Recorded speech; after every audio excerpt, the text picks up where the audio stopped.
जिल्ह्यातील काही भागामध्ये मध्यरात्री ढगफुटी सदृश्य पाऊस झाला।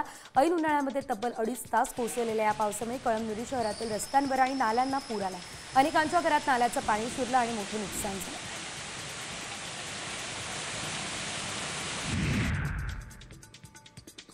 अकोला जिल्ह्यात मान्सूनपूर्व पाऊस पडताच शेतीच्या कामाला सुरुवात झाली आहे। मे महिन्यामध्ये मान्सूनपूर्व पावसाला सुरुवात झाली। जमिनीची मशागत करण्यात सध्या शेतकरी व्यस्त आहे।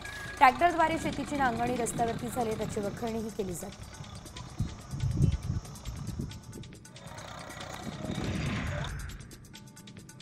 जालना जिल्ह्यात अवकाळीचा कहर झालाय। जालन्यामध्ये जवळपास 2000 हेक्टरवरील शेतीमालांचं नुकसान झालंय।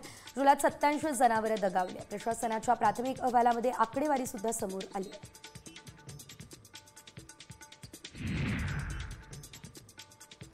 छत्रपती संभाजीनगर जिल्ह्यात अवकाळी पावसानं दाणादाण उडवली आहे। फळबागांसह शेतनेट, झाडं, कच्ची घरं, विजेचे खांब जमीनदोस्त झाले। पैठण तालुक्यातल्या पाचोड परिसरातल्या वडरजी हर्षी शिवारामध्ये चक्रीवादळी पावसाने आणि वाऱ्यानं मुसळधार पावसानं खरं तर थैमान घातलेलं आहे। मोसमीच्या बागांसह डाळिंब, पपईच्या बागाही उद्ध्वस्त झालेल्या आहे। उन्हाळी बाजरीचंही पीक उद्ध्वस्त झालं।